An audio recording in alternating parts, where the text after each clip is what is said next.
তুমি আমায় প্রথমেই এবং আমার অডিয়েন্সকে বলো যে হোয়াট ইজ গ্রাফোলজি। র্যান্ডম তুমি সার্চ করলে সার্চ ইঞ্জিনে তোমায় দেখাবে যে it's handwriting analysis right, but আমরা বলি ইটস ব্রেন রাইটিং। যখন আমরা কিছু লিখতে বসি, আমার একটা সিঙ্গেল ফিঙ্গার প্রেশারে ব্রেনের মোর দ্যান 10 বিলিয়ন নিউরনসকে সেটা ট্রিগার করে। মানে তুমি যদি দেখো, আমরা যখন লিখি আমরা এইভাবে লিখি, রাইট? তো একটা হয় কন্ট্রাকশন, একটা হয় এক্সপ্যানশন। এবার এই কন্ট্রাকশন আর এক্সপ্যানশনটা প্রত্যেকটা মানুষের ক্ষেত্রে আলাদা।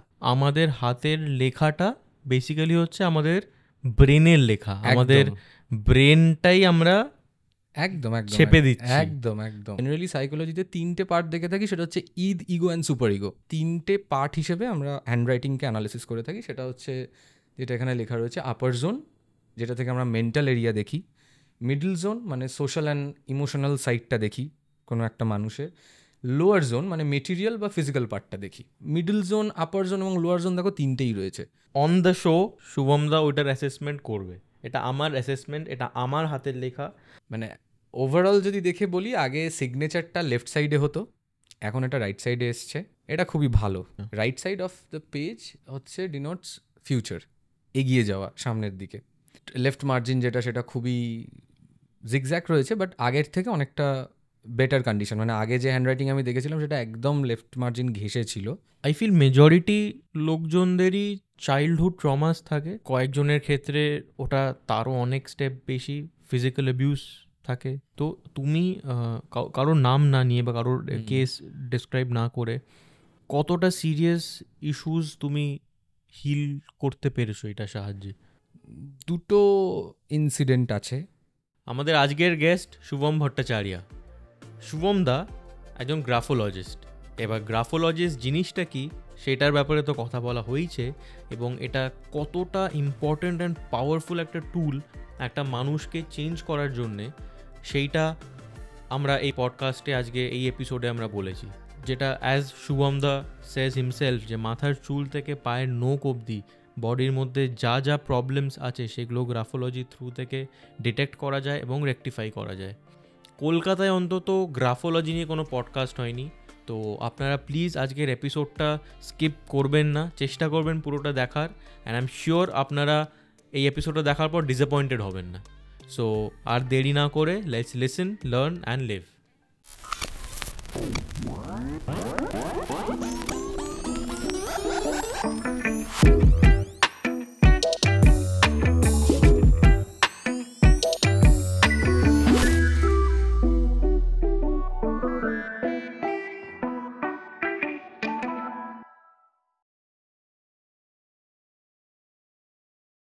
শুভম দা, welcome to the room of tales.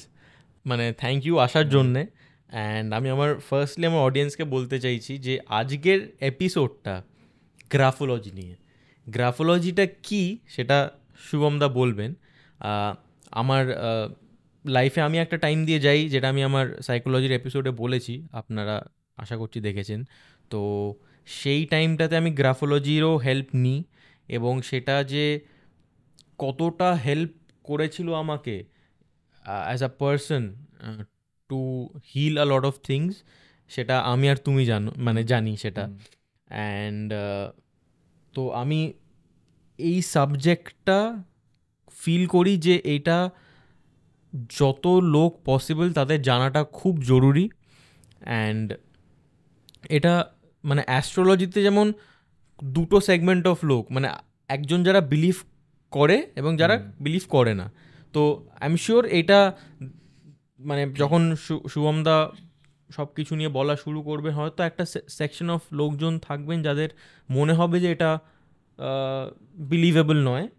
We totally respect your opinion and feelings, but এইটা আমরা করছি ফর দোজ সেগমেন্ট যারা এটা বিলিভ করেন, যারা সাইকোলজি বিলিভ করেন, এবং এটার ইম্পর্টেন্সটা তাদের লাইফে তারা ইমপ্লাই করতে পারবেন।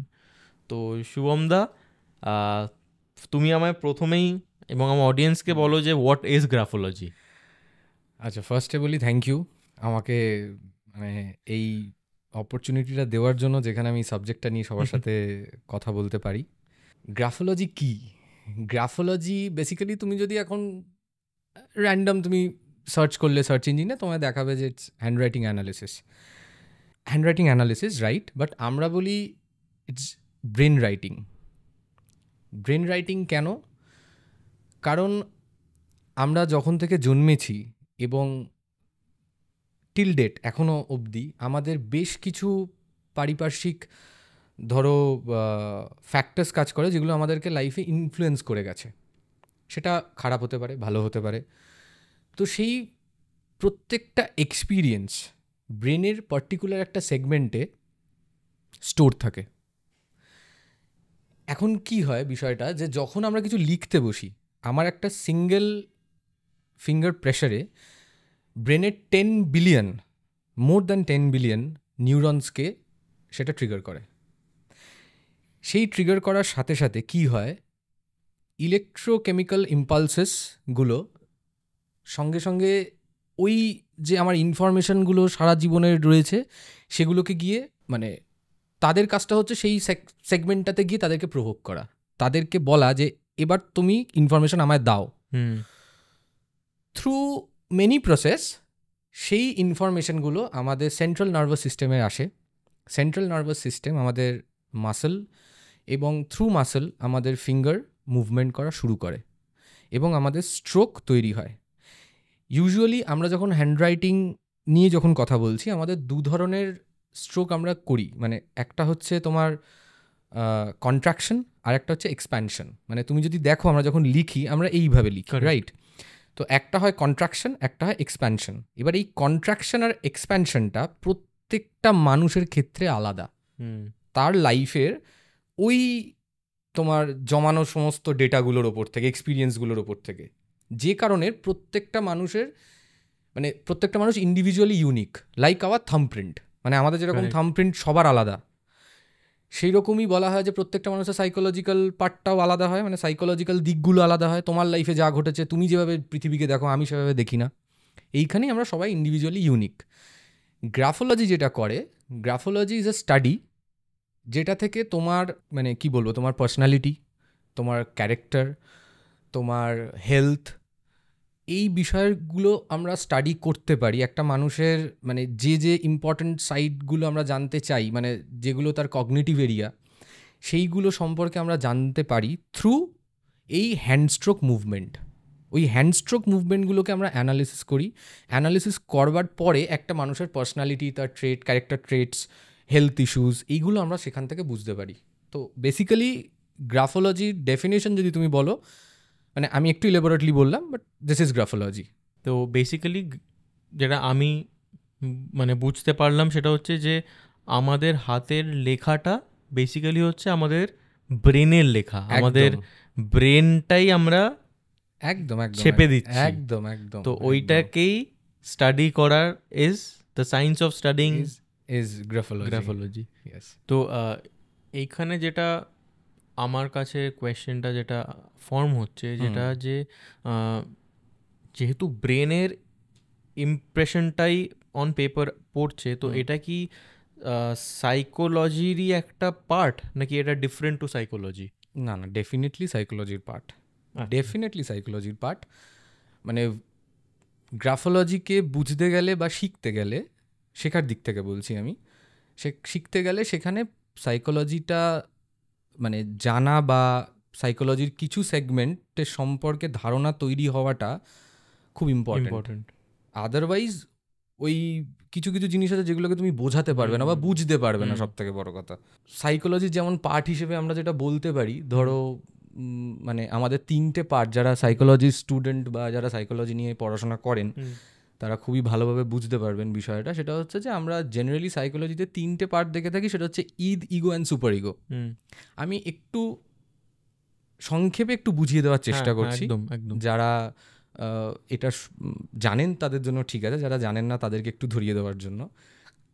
সেটা হচ্ছে সাইকোলজিতে ইদ, ইগো, সুপার ইগো মানে হচ্ছে, ইদ হচ্ছে এনার্জি, ইদ হচ্ছে লাইফ ফোর্স, ইদ হচ্ছে আমাদের সমস্ত কিছু ডিজায়ার, ইদ হচ্ছে আমাদেরকে মানে যেটা বললাম এনার্জি, মানে আমাকে এনভায়রনমেন্টে বেঁচে থাকার জন্য যে লাইফ ফোর্সটা আমি পাই, বা আমাকে যে উঠে কাজে যেতে হচ্ছে, বা আমি কিছু লাইফে ভাবছি যে আমি এটা করবো, আমার এরম হতে হবে।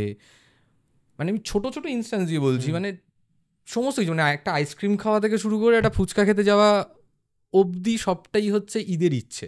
এটা হচ্ছে আমাদের আনকনসিয়াস মাইন্ড। তো ঈদ যখন এই ইচ্ছেটা তৈরি করে, তখন আমাদের ইগো কাজ করা শুরু করে। ইগো মানে হচ্ছে আমরা যেরকম নর্মাল লাইফে যে ইগোটা বুঝি, এটা কিন্তু সেই ইগো নয়। ইগোটিজম বা ইগোইস্টিকের বিষয় আমি বলছি না। ইগো মানে হচ্ছে রিয়ালিটি। আচ্ছা, এই ইগো তোমার এনভায়রনমেন্টে যায় এবং ঈদকে কমফর্ট দেওয়ার চেষ্টা করে। ঈদ অলওয়েজ চায় যে আমি কমফর্টে থাকবো। ঈদ ডিসকমফর্ট নিতে পারে না। মানে ধরো আমি কথার কথা বলছি, কোনো কোনো মানুষকে দেখবি এরমভাবে বসে আছে, হঠাৎ করে সে তার পশ্চার চেঞ্জ করলো। এই ছোট্ট জিনিসটাও ঈদের করানো। কারণ সেই মুমেন্টে ধরো আমি এরম বসে কথা বলছি, আর কথা শুনতে শুনতে মনে হলো আমি এরমভাবে বসি। এটা বেসিক্যালি ঈদ বলছে যে আমি এটাতে ডিসকমফর্ট ফিল করছি, এইটাতে আমার কমফর্ট বেশি। এবং ঈদ মানুষের জন্ম থেকে হয়। মানে একটা বাচ্চা যখন জন্মায়, সে সে তো বলতে পারে না যে আমার খিদে পেয়েছে। সেটা কীভাবে বোঝায়? আমরা কেঁদে ফেলি ছোটোবেলাতে, তখন মা বুঝতে পারেন বা বাবা বুঝতে পারেন, আচ্ছা ও কাঁদছে, কী হয়েছে, আচ্ছা ওর খিদে পেয়েছে বা হিসু করে ফেলেছে, যাই হোক, তো ও ডিসকমফর্টে রয়েছে। তুমি যে একটা বাচ্চাকে খাইয়ে দেবে ও চুপচাপ ঘুমিয়ে পড়বে, ও কমফর্ট জোনে চলে গেল। এর পরে যেটা আসছে, যেটা আমাদের হায়ার কনসিয়াস, সেটা হচ্ছে সুপার ইগো। আচ্ছা, মানে ধরো আমি তোমাকে যেটা ছোট্ট ঘটনা বলি, তোমার বাড়িতে ফ্রিজে একটা আইসক্রিম রাখা রয়েছে, আমি তোমার বাড়িতে অতিথি, রাত্রিবেলা তুমি আমাকে থাকতে দিয়েছো, হঠাৎ করে আমার মনে হলো আইসক্রিম খেতে ইচ্ছে করছে। এই ইচ্ছেটা হচ্ছে ঈদের। এবার আমাকে যেতে হবে হচ্ছে ফ্রিজ অবধি। আমি জানি যে রোহিত একটা আইসক্রিম রেখেছে ফ্রিজে, আমি ফ্রিজ অবধি গেলাম। এটা হচ্ছে আমার ইগো আমাকে নিয়ে গেল, কারণ আমাকে স্যাটিসফাই করতে হবে ঈদকে। আমি গেলাম, গিয়ে দরজাটা খুললাম ফ্রিজের, দেখলাম যে আইসক্রিমটা আছে। এবার আমার মনের মধ্যে হতে পারে যে আচ্ছা আমি পুরোটা খাবো না একটু রেখে দেবো রোহিতের জন্য, কারণ ও খাবে বলে রেখে দিয়েছে। এই যেই মুহূর্তে তোমার হায়ার কনসিয়াস এলো যে না পুরোটা খাওয়া উচিত না, যতই হোক মানে বন্ধুস্থানীয় হলেও, যে না না ওটা তো ও খাবে, এই যে তোমার ভাবনাটা, এটা তোমার হচ্ছে সুপার ইগো, হায়ার কনসিয়াস। এইখানে অদ্ভুতভাবে দেখবি আমরা জেনারেলি বলে থাকি যে, মানে সবাই শুনেছেন এবং তুমিও কখনো না কখনো নিশ্চয়ই আমরা ডেলি লাইফে শুনি যে আমরা স্বর্গ মর্ত পাতাল, মানে ইন্ডিয়ান মাইথোলজি খুব অদ্ভুতভাবে এটার সাথে জড়িত। মানে সাইকোলজিকে যদি আমরা মানে একটু ডিফাইন করি, বা ইন্ডিয়ান মাইথোলজি থেকে যদি আমরা সাইকোলজিকে বোঝার চেষ্টা করি, তাহলে দেখবে স্বর্গ মর্ত পাতাল। স্বর্গ কি? স্বর্গ হচ্ছে বেসিক্যালি মাইন্ড, যেখানে তোমার হায়ার কনসিয়াস রয়েছে। মর্ত হচ্ছে আর্থ হচ্ছে তোমার মানে রিয়ালিটি, বডি, তোমাকে দেখতে পাচ্ছি, তোমায় টাচ করতে পারবো, এটা আমার রিয়ালিটি, এটা তোমার রিয়ালিটি। আমরা বসে কথা বলছি, তুমি আমার কথা শুনতে পাচ্ছ, এটা রিয়ালিটি। পাতাল মানে হেল, মানে হচ্ছে একদম ওই কোট আনকোট নরক বোঝাতে চাইছি না, মানে পাতাল মানে যেটা অন্ধকার, যেটা আমরা দেখতে পাই না, যেটার মধ্যে অনেক কিছু লুকিয়ে আছে, যেটা আমাদেরকে ভেতর থেকে অদ্ভুতভাবে চালনা করছে, যেই শক্তিটাকে আমরা বুঝতে পারি না বা চোখে দেখা যায় না, সেইটা হচ্ছে আমাদের সোল, আত্মা। তা আমি যদি সাইকোলজির পার্ট থেকে দেখি, সেটা হচ্ছে ঈদ। এইখানে আমরা যদি গ্রাফোলজিকে দেখতে যাই, আমরা গ্রাফোলজিকে 3টে পার্ট হিসেবে আমরা হ্যান্ডরাইটিংকে অ্যানালিসিস করে থাকি। সেটা হচ্ছে যেটা এখানে লেখা রয়েছে, আপার জোন, যেটা থেকে আমরা মেন্টাল এরিয়া দেখি। মিডল জোন মানে সোশ্যাল অ্যান্ড ইমোশনাল সাইডটা দেখি কোনো একটা মানুষের। লোয়ার জোন মানে মেটেরিয়াল বা ফিজিক্যাল পার্টটা দেখি। আমরা ছোটোবেলাতে যে, মানে তুমিও লিখেছো আমিও লিখেছি, এই যে ইংলিশ যে পেপারটা, মানে আমরা যে নোটবুকটায় লিখতাম, যে রুলটা না পেজটাতে, সেখানে দেখবে এরকম, আমি এটা দেখানোর চেষ্টা করেছি, যেটা যে এই মিডল জোন, আপার জোন এবং লোয়ার জোন দেখো 3টেই রয়েছে। ছোটোবেলাতে আমাদেরকে হ্যান্ডরাইটিং শেখানো তো এ বি সি, কিন্তু তুমি সময়ের সাথে সাথে দেখো রোহিত, আমাদের কিন্তু এই এক্স্যাক্ট শেপ অ্যান্ড সাইজটা থাকে না। আমরা সবাই কিন্তু নিজের মতো করে একটা সাইজ অ্যান্ড শেপ করে নিই। কারণ হচ্ছে এটাই তোমাকে ফার্স্টে বোঝানো, মানে যেটা সব মানে বলার চেষ্টা করছিলাম, যে এনভায়রনমেন্ট আমাদেরকে এমনভাবে ইনফ্লুয়েন্স করে, বা আমরা যেভাবে আর কি সমস্ত কিছু নিই এনভায়রনমেন্ট থেকে, আমাদের শিক্ষা থেকে শুরু করে, আমাদের বাবা মায়ের শিক্ষা থেকে শুরু করে, আমাদের মেন্টাল হেলথ থেকে শুরু করে, আমাদের হ্যান্ডরাইটিং চেঞ্জ হয়। যে কারণে আমরা এই বেসিক হ্যান্ডরাইটিংটা আর ধরে রাখতে পারি না, যেটা আমাদেরকে স্কুল ফরম্যাটে শেখানো হতো, লাইন ধরে ধরে গোটা গোটা করে আমরা রাখতে পারি না। কিছু মানুষের থেকে যায়, কিছু মানুষের সাইজ অ্যান্ড শেপ শ্রিঙ্ক করে, ছোট হয়, কিছু মানুষের বড় হয়ে যায়, কেউ ধরো যেটাকে আমরা বলি কার্সিভ রাইটিং, আবার কেউ ধরো টানা হাতের মানে টানা লিখে যেতে পারে, কেউ কেউ আবার লেটার টু লেটার খুব ইন্ডিভিজুয়ালি ব্রেক করে করে লিখে দেখবে তুমি। তো ওই সেইখান থেকেই ওই যেটা তোমায় বললাম থাম্বপ্রিন্টের মতো সবারটা আলাদা, সবার আলাদা, সবার মানে এটার ক্ষেত্রে তোমার বেসিক কোনো a+b² ফর্মুলাতে ফেললে তুমি পারবে না। তো এখান থেকে যেটা অটোমেটিক্যালি যেই সেগমেন্টটা ঢুকছে সেটা আই এম শিওর যারা এত অবধি দেখেছে তাদের এই প্রশ্নটাই মাথায় আসছে যে তাহলে এইটার সাহায্যে আমরা কি কি জানতে পারি। মানে এবার এখানে দেখো আমি অন্তত 4-5 মাস ওয়ার্ক করেছি এটা নিয়ে, আমি প্র্যাকটিসও করেছি, সেজন্য আমি কিছু কিছু জিনিস জানি। বাট যেহেতু যারা জানেন না তাদের জন্যে যে anger, depression, mental health, infidelity বা এক্সট্রা ম্যারিটাল অ্যাফেয়ার্স, একটা চাইল্ড হেলথ, চাইল্ড ট্রমা যেটা অনেকের থাকে, তো এইগুলো কি এটার সাহায্যে মানে বোঝা যায়? ডেফিনেটলি বোঝা যায়, ডেফিনেটলি। আমি প্রথমে তোমায় বললাম না যে মাথার চুল থেকে পায়ের নখ অবধি একটা মানুষকে রিড করে ফেলা যায়, জাস্ট করে ফেলা যায়। মানে যদি ঠিকঠাকভাবে আমরা গ্রাফোলজিটাকে শিখতে পারি, মানে আমি যেমন শিখেছি হচ্ছে স্যার মোহন বোসের কাছ থেকে, এক্সট্রিমলি মানে উনি আলাদা, মানে উনি অসাধারণ একজন ব্যক্তিত্ব এবং খুব ভালো টিচার একজন। আমি যেমন ওনার কাছ থেকে শিখেছি, তো সেইখান থেকে আমি দাঁড়িয়ে বলতে পারি যে হ্যাঁ, মানে তুমি সব কিছু কিছু কিছু জিনিস আছে সেগুলো এক্সেপশন, সেগুলো বাদ দিয়ে আমি বলছি। মানে যেমন ধরো কারোর হাতের লেখা থেকে জেন্ডার বলাটা যায় না, ছেলে বা মেয়ে। যেমন ধরো কারোর ক্রোনোলজিক্যাল এজ, যে তার এক্স্যাক্ট 70 বছর বয়স কি 12 বছর বয়স, সেটা বলা যায় না। আচ্ছা, তো কিছু কিছু আছে যেগুলো বলা যায় না, বাট অনেক কিছুই আছে। মানে আমি তোমাকে বলবো ইন্টারনাল একটা মানুষের জীবনে কি কি ঘটেছে। আমরা অনেক সময় কি হয়, আমরা যখন আমরা একটা দিন থেকে আরেকটা দিনে যাই, সেখান থেকে আরেকটা দিন, আমরা বলি না যে সময়ের সাথে সাথে অনেক কিছু হিল হয়ে যায়। হ্যাঁ, কিন্তু জানো তো অনেক কিছু হিল হয় না, থেকে যায়, সাবডিউ হয়ে যায়, মানে ওটা থেকে যায়। তোমার ব্রেন জানে ওটা আছে। এবং মানে আমি তোমাকে যদি এটা অবাক করার মতোই বিষয় আমি তোমাকে বলছি, হ্যান্ডরাইটিং দেখে তোমাকে আমি বলছি এজ পর্যন্ত বলে দেওয়া যায় যে কোন এজে তোমার ট্রমা ছিল। মানে ধরো 5 বছর বয়সে তোমার একটা ট্রমা ছিল, সেই এজটা পর্যন্ত গ্রাফোলজিক্যালি বলে দেওয়া সম্ভব যে তোমার 5 বছর বয়সে একটা ট্রমা ছিল, এবং সেই ট্রমাটা কী রিলেটেড সেটা হ্যান্ডরাইটিংয়ের উপর ডিপেন্ড করছে। তো এখানে আমি একটা এক্সারসাইজ করতে চাই। ওকে, এটা হচ্ছে, যেহেতু আমি গ্রাফোলজি সাহায্য নিয়েছিলাম, আমি একটা স্টেজ দিয়ে আমি ডিপ্রেশনের থ্রু থেকে যাই, যেটা আমি আমার সাইকোলজি এপিসোডটাতে আমি পুরোটাই বলেছি। তো যারা দেখেছেন তারা এখন অবধি জেনে গেছেন আমি কিসের থ্রু থেকে গেছিলাম। তখন আমি গ্রাফোলজিরও সাহায্য নিই, এবং which is a year back. তো এখন এই এপিসোডটা শ্যুট করার জন্যে আমি শুভমদাকে বললাম যে একটা টেস্ট করি, যে আমি, এবং এটা জানার আগে, এই এক্সারসাইজটার আগে শুভমদার গ্রাফোলজি কয়েকটা রুলস হতে হয়, হ্যাঁ, যে 1.5 পাতা লিখতে একটা হয়। তো ওই রুলসটা শুভমদা বলুক, তারপর আমি এক্সারসাইজটা ঢুকবো। জেনারেলি মানে এটা নিয়ম আর কি, মানে গ্রাফোলজি বিষয়টা দেখতে গেলে আমাদের নিয়ম হচ্ছে A4 সাইজ পেজ, হোয়াইট পেজে ব্লু ইঙ্ক দিয়ে 1.5 পেজে তোমাকে ইংলিশে তোমার লিখতে হবে, এবং সেটা তোমার মনে যা আসে, সেটা তোমার মনে যা আসবে। মানে এরকম নয় যে তুমি বিশাল কিছু তোমার ভেবে চিন্তে লিখতে, তোমার মনে যা আসছে তুমি সেরকমভাবে লিখে গেলে।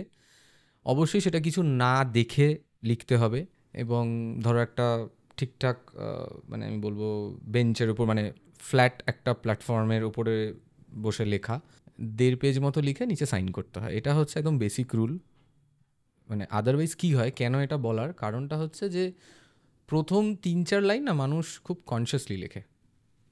মানে এটা আমার এক্সপিরিয়েন্স এবং আমরা পড়তে গিয়েও জেনেছি যে কারেক্ট আর মানুষ ভাবে যে প্রথম 3-4 লাইন না মানে আচ্ছা না কি বলবো, আচ্ছা ঠিকঠাক করে লিখি।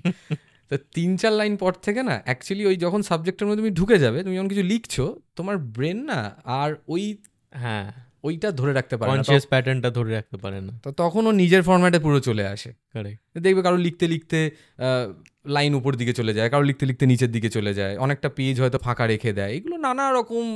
পরীক্ষায় তো হতো, পরীক্ষার প্রথম পেজটা খুব সুন্দর অ্যান্সার, লাস্ট পেজটা ডাক্তারের মতো হ্যান্ডরাইটিং এর মতো। তো কালকে আমি শুভমদাকে আমি আরেকটা রাইট আপ দিয়েছিলাম এবং আমি বলেছিলাম যে এইটা অন দ্য শো শুভমদা ওইটার অ্যাসেসমেন্ট করবে। এটা আমার অ্যাসেসমেন্ট, এটা আমার হাতের লেখা, আমি এটা করছি because I believe in graphology and I have benefited from graphology. আমি 1 বছর আগে এটা করি, আমি 4-5 মাস এটাকে ফলো করি, তারপর তো সাম রিজন ওটাকে বন্ধ করে দিতে হলো আমার অন্য কাজের জন্যে। এটা এভরিডে প্র্যাকটিস করতে হতো। তো এখন হচ্ছে যে এই যে এত মাস প্র্যাকটিস করিনি সেটাই কি চেঞ্জ এসে দাঁড়িয়েছে আমি জানি না। কিছু কয়েকটা চেঞ্জেস লোকে বুঝতে পারে নিজের মধ্যে, সেইটুকুই বুঝতে পারছি। এবার শুভমদা কি বার করবে আমি জানি না। So take over. গতকালকে এই লেখাটা নিয়ে বলার পরে আমি বেসিক্যালি আগের লেখাটা দেখছিলাম। তো আগের লেখাটার সাথে এটার আমি 2-3টে যেটা মানে ডিফারেন্স পেয়েছি, সেটা হচ্ছে আগের হ্যান্ডরাইটিংয়ে অনেক লেফট মার্জিন ঘেঁষে লেখা ছিল, সেটা এখন অনেকটাই মানে ঠিকঠাক জায়গায় এসে দাঁড়িয়েছে। So, অনেক কন্ট্রোল বিহেভিয়ার হয়েছে আগের থেকে। এবং মানে ওভারঅল যদি দেখে বলি, আগে সিগনেচারটা লেফট সাইডে হতো, এখন এটা রাইট সাইডে এসছে। এটা খুবই ভালো, কারণ হ্যাঁ মানে মানে রাইট সাইড মানে এগুলোর অনেকগুলো তো ইকুয়েশন আছে এবং অনেকগুলো মানে বুঝে আর কি বিষয়গুলো, মানে যেটা তোমার ক্ষেত্রে যেটা খাটবে। আমি তোমায় একবার ইন্টারাপ্ট করছি, আমি শুধু একটা জিনিস যদি তোমায় সাজেস্ট করি যে অফকোর্স আমি তোমায় বলতে পারি না যে তুমি কি করে এটাকে বলছো তুমি আমাকে বোঝাও, আমি এটা ম্যাজিশিয়ানকে ডেকে বলতে পারি না তুমি কিরম করে করছো আমাকে দেখাও, সেম ভাবে। বাট তুমি যদি কোনো প্যাটার্ন যে এইটার থেকে এই অ্যাসেসমেন্টটা আসছে কিরম ভাবে করছো, আমি অ্যাবসলিউটলি ওটা ঢুকতে চাইছি না, বা যদি কিছু ওই হিন্টসও দাও তাহলে। হিন্টস বলতে দেখো, জেনারেলি লেফট সাইডে সিগনেচার থাকলে যেটা হয় সেটা হচ্ছে যে আমাদের রাইট সাইডটা, পেজের রাইট সাইডকে আমরা ফিউচার ধরি। আচ্ছা, right side of the page হচ্ছে ডিনোটস ফিউচার, এগিয়ে যাওয়া সামনের দিকে। লেফট সাইড হচ্ছে অনেক বেশি ইনহিবিটেড থাকে। আচ্ছা, মানুষ মেশার দিক থেকে হতে পারে, সোশ্যালি হচ্ছে নিজেকে একটু রেস্ট্রিক্ট করে রাখে, এগুলো অনেকগুলো পয়েন্টস আছে। মানে এটা তোমার ক্ষেত্রে খাটে বলে যে সবার ক্ষেত্রে খাটবে এটা নয়, তোমার হ্যান্ডরাইটিংয়ের ওপরেও অনেক কিছু ডিপেন্ড করছে। এবং হ্যান্ডরাইটিংয়ের সাথে সিগনেচারটাকে মিলিয়ে দেখতে হয় যে এই দুটোর মধ্যে কতটা ডিফারেন্স হচ্ছে। মানে মানুষটা ভেতর থেকে যা বেসিক্যালি সিগনেচার হচ্ছে তুমি বাইরের মানুষকে বা সোসাইটিকে দেখাতে চাইছো যে লুক হু আই অ্যাম, এটাই আমাদের সিগনেচার, যে আমি কে সেটা তোমায় আমি দেখাচ্ছি। এবার এটার মধ্যে কিন্তু অনেক ছলচাতুরি থাকে সব মানুষেরই। তা আমরা অনেক সময় অনেক কিছু আমাদের দেখাতে চাই না, অনেক কিছু দেখাতে চাই। তো সেই জায়গা থেকে দেখে বলবো তোমার রাইট সাইডে সিগনেচার এসেছে সেটাতে খুবই ভালো, মানে ইটস আ পজিটিভ পয়েন্ট যে তুমি ওই ইনহিবিশনস থেকে বেরোতে পেরেছো বা তুমি সামনের দিকে এগোচ্ছ, এটা পজিটিভ। 2 নম্বর হচ্ছে লেফট মার্জিন যেটা, সেটা খুবই জিগজ্যাগ রয়েছে, বাট আগের থেকে অনেকটা বেটার কন্ডিশন। মানে আগে যে হ্যান্ডরাইটিং আমি দেখেছিলাম সেটা একদম লেফট মার্জিন ঘেঁষে ছিল, তো সেটার এক ধরনের ইন্টারপ্রিটেশন হয়। এটা এখন হচ্ছে অনেক কন্ট্রোলড আর কি, পাস্ট রিলেটেড বিষয় নিয়ে অনেক বেশি এখন কন্ট্রোলড হতে পেরেছো, যেটা আগে হয়তো ছিল না। এছাড়া হ্যান্ডরাইটিং ওভারঅল বলছে যে মুড ভালো আছে, হ্যাপি মুড আছে আপাতত, বাট তার সাথে যেটা দেখতে পারি সেটা হচ্ছে স্ট্রেস আছে, স্ট্রেস রয়েছে, অনেকটাই স্ট্রেস আছে। সেটা ঠিক আছে, সেটা অনেক কিছু স্ট্রেস আছে তার একটা কারণ এইটা আছে, এইটা এইটা দাঁড়াবে কিনা আমি না জানি না না। ডেফিনেটলি দাঁড়াবে। বলো প্লিজ কন্টিনিউ। আর আরেকটা হচ্ছে যেটা আগেও ছিল এখনো আছে, সেটা দেখতে পাচ্ছি যে আর্গুমেন্টেটিভ, চট করে কোনো কথা মানে কিছু বলতে গেলে আর কি, যে মানে সেটা নিয়ে আর্গুমেন্ট করার একটা টেন্ডেন্সি আছে। আর এছাড়া একটা জিনিস, আম, মানে এটা মিক্সড রাইটিং রয়েছে অনেক কিছুর ক্ষেত্রে আমি দেখতে পাচ্ছি। আগে কতটা ছিল আমার এক্স্যাক্ট মনে পড়ছে না, বাট এখন হ্যাঁ আরেকটা জিনিস যেটা আগেও ছিল এখনও আছে, এটা মাকে একটা ভালোবাসার, মায়ের প্রতি একটু টেন্ডেন্সি আছে ঝুঁকে থাকার, মাকে ভালোবাসার। সেটা ইন জেনারেল সবার ক্ষেত্রেই হয়, এটা আলাদা করে কিছু বলার নেই, বাট বলছি মানে যে ট্রেডসগুলো আমি দেখতে পাচ্ছি, যেরকম হচ্ছে আগে প্ল্যানিং এবং এক্সিকিউশনের ক্ষেত্রে বেশ কিছু জায়গা একটু রেস্ট্রিক্ট ছিল, এখন দেখছি বেশ ভালো হয়েছে। মানে এখন তুমি নিজে বলো যে প্ল্যানিং এবং এক্সিকিউশনের ক্ষেত্রে কি কিছু চেঞ্জেস নিজে ফিল করতে পারো আগের থেকে? আমার যেহেতু যখন আমি তোমায় ফার্স্ট রাইট আপটা দিয়েছিলাম, যখন আমি একদম পিক অফ মাই ডিপ্রেশনে ছিলাম, হুম আমার ব্রেনটা খুবই ক্লাউডেড ছিল, আমি ফাংশন করতে পারছিলাম না। তো এখন আজকের দিনে দাঁড়িয়ে আমি ওই ক্লাউডটা আমার সরেছে, তো আমি অনেক বেশি ভাবতে পারছি, অনেক ক্ল্যারিটি এসছে, ডিসিশন মেকিং ঠিক ভুল তো জানি না, বাট ডিসিশনস নিচ্ছি with a lot of belief, and ঘুম থেকে উঠতে ইচ্ছে করছে, যেটা আচ্ছা করতো না। হ্যাঁ মানে দেখো তোমার একটা ওই সময় দাঁড়িয়ে একটা মন খারাপের ফেজ গেছিল, সেটা আমি জানি। তো সেই মন খারাপের ফেজটা অনেকটাই কাটিয়ে উঠেছো, মানে হ্যান্ডরাইটিং এখন বলছে যে অনেকটাই কেটেছে বিষয়টা, অনেকটাই কেটেছে। এবং তার সাথে হচ্ছে একটা জিগজ্যাগ প্যাটার্ন রয়েছে, কিন্তু তারপরেও বলবো যে মানে গুছিয়ে কাজ করার একটা প্রবণতা তৈরি হচ্ছে, যে মানে অ্যাকর্ডিংলি মানে প্ল্যান অ্যাকর্ডিংলি চলার একটা জায়গা তৈরি হয়েছে। সো এটা ভালো দিক অবভিয়াসলি। আগে কনফিডেন্সের ক্ষেত্রেও আমি তোমায় বলছি, মানে এটা তো আমি সিগনেচার দেখি এখনই বলে দিতে পারি, মানে আগে যেটা কনফিডেন্সের ক্ষেত্রে একটু সমস্যা ছিল সেটা অনেকটাই কেটেছে। সো আর আমি জাস্ট তোমাকে জিজ্ঞেস করছি, তোমার ইনটিউশন এখন কীরকম কাজ করছে? মানে এখন কিছু মনে হচ্ছে যে আচ্ছা এইটা হলে এটা বেটার হতে পারে, মানে এই ভাবনাটা কি এখন অনেক একটু স্ট্রঙ্গার। স্ট্রং হয়েছে? তো ওকে, থাক এইটুকুনি আপাতত, এটাই থাক, বেশি পার্সোনাল মানে ঠিক আছে, ওটা আমরা পরে আলোচনা করে নেবো। ঠিক আছে। তো যারা এখন অবধি পুরোটা দেখছে, মানে তারা এই সাবজেক্টটা ইন্টারেস্ট পেয়েছে বলেই দেখছে। এইটা গেল ফাইন্ডিং আউট দি প্রবলেমস। কিন্তু গ্রাফোলজির যেটা ভালো পার্ট হচ্ছে যে গ্রাফোলজি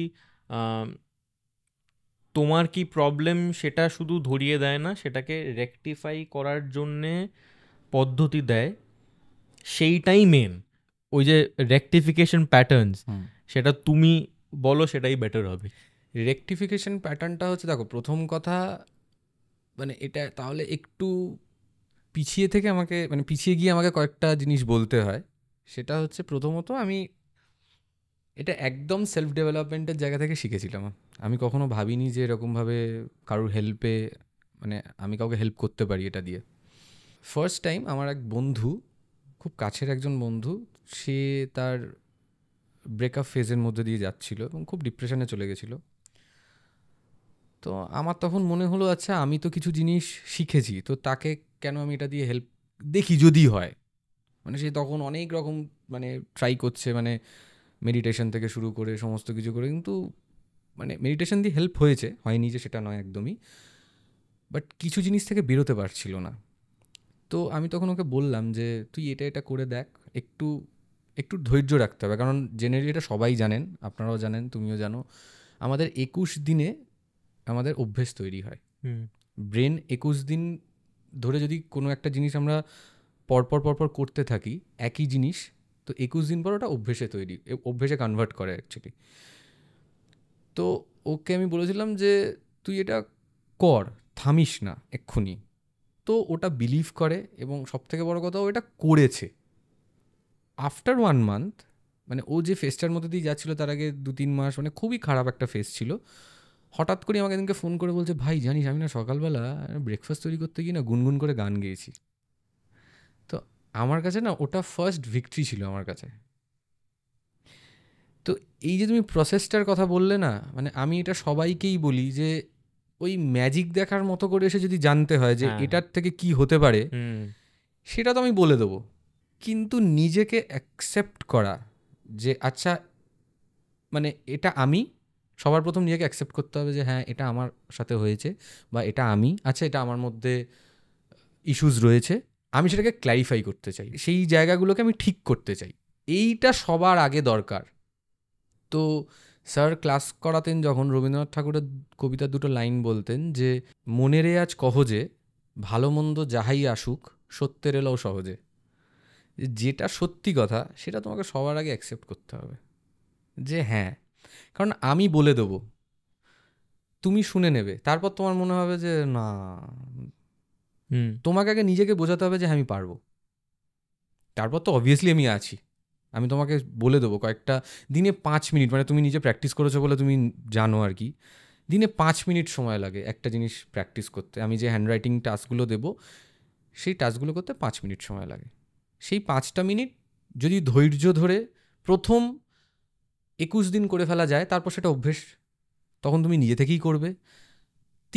3 মাস, বেশি নয়, 3 মাস আমি সবাইকেই বলি, 3টে মাস একটু কষ্ট করে করে নাও, ওটা তখন না ব্রেনের মধ্যে একদম এনগ্রেভ হয়ে engraved যায়। হয়ে যায়। কারণ ব্রেন তো দেখো একটা প্যাটার্নে চলে, তাকেও তো তোমাকে কিছু জিনিস দিয়ে তাকে সময়টা দিতে হবে, সেও তো সেই প্যাটার্নটার সাথে, কারণ প্রথম 7 দিন তোমাকে অসুবিধা হবে, তোমার খালি মনে হবে যে বাবা আমি তো এইভাবে এ লিখতাম বা এইভাবে তো ওয়াই লিখতাম, ঠিক Correct. হচ্ছে না। এটা হয়, এটা সবার হয়, আমারও হয়েছিল, আমারও সবার হয়, কারণ ব্রেন ওটা নিতে পারে না। ব্রেন তখন ভাবে না আমার ওই ওয়াই, আমার এরকম একজন বলেছিল যে না দাদা আমার না ওয়াইটা বেশি সুন্দর দেখতে, তুমি যে ওয়াইটা বলছো এটা অতটা সুন্দর নয়। আমি এটাও শুনেছি। তো তাকে বোঝাতে হয়েছে যে তোমার কাছে ওটা সুন্দর, তার কারণ হচ্ছে ব্রেন ওটা দিয়ে বোঝাতে চাইছে যে আমার কোথায় প্রবলেম আটকে আছে হুম বা আমার কি ইস্যুস আছে, ওটা থেকেই তোমাকে বেরোতে হবে। এবার তার মানে যে সব ক্ষেত্রে সব লেটার চেঞ্জ করতে হবে না, স্পেসিফিক কিছু লেটার্স আছে। এবং আবারও যেহেতু বারবার আমি এটা বলছি আর কি, যেটা প্রথমে বলেছিলাম আবারও বলছি, যেহেতু আমাদের থাম্বপ্রিন্ট যেরকম সব মানুষের আলাদা, আমরা সাইকোলজিক্যালি প্রত্যেকে ইন্ডিভিজুয়ালি খুব ইউনিক, হুম প্রত্যেকটা মানুষ আলাদা, তাই প্রত্যেক মানুষের ক্ষেত্রে এই লেটার্সগুলো কিন্তু সমানভাবে, মানে আমি তোমাকে যেভাবে বলবো তোমার ক্ষেত্রে যেভাবে এটা কাজ করবে, সেটা কিন্তু XYZ অন্য কারোর ক্ষেত্রে সেভাবে কাজ করবে না, Correct. তাকেও আবার অন্যভাবে আমাকে বোঝাতে হবে। কারণ তুমি যে সাইজ বা তুমি যে শেপে তুমি যে অ্যালফাবেটস লেখো, আমি সেভাবে লিখি না, XYZ সেভাবে লেখে না। প্রত্যেকটা মানুষকে ওই আলাদা আলাদাভাবে তার মতন করে বোঝাতে হয় বা তার মতন করে প্র্যাকটিস দিতে হয়, বা সেই যদি প্র্যাকটিসটা করে ফেলতে পারে, মানে আমি এখন মোর দ্যান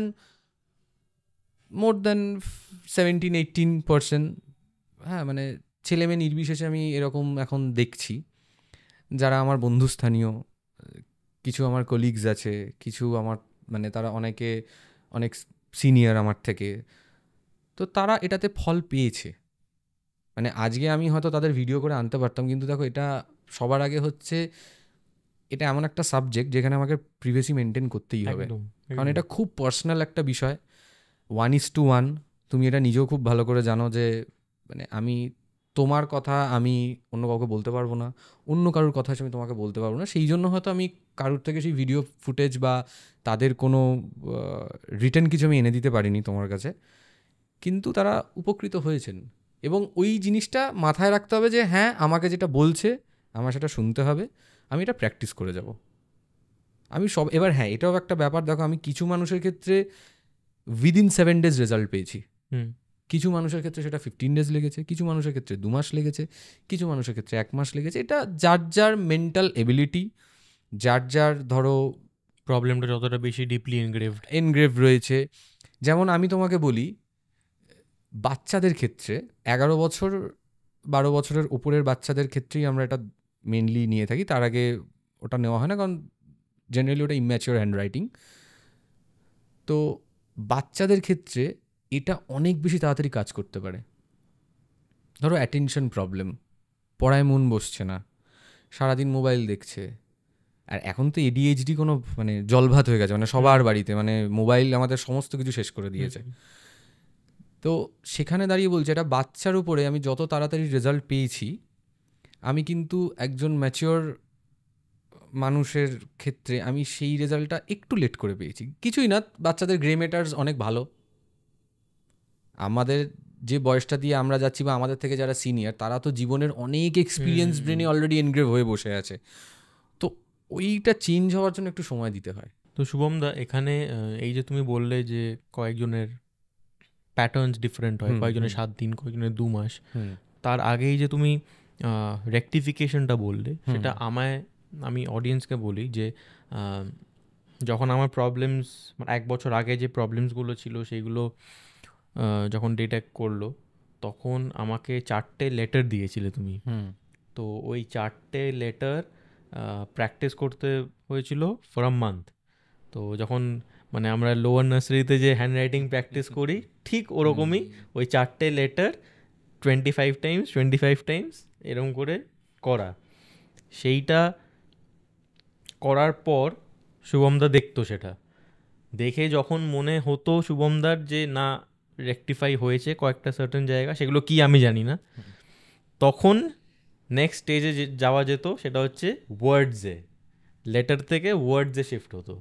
তো ওই লেটারটা ফর এক্সাম্পল যদি এস হতো, এস দিয়ে 3টে ওয়ার্ড বা 2টো ওয়ার্ড বা 4টে word, depending on the seriousness of the problem.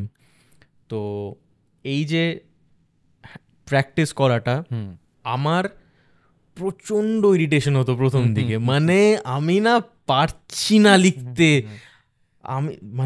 আমি যখন দিনে এই পুরো এক্সারসাইজটা করতে হতো, লাগতো 15 মিনিট, 15 থেকে 20 মিনিট। অ্যান্ড সেটাও শুভমদা বলেছিল any time of the day, তুমি যখন ইচ্ছে করো, বাট করতে হবে।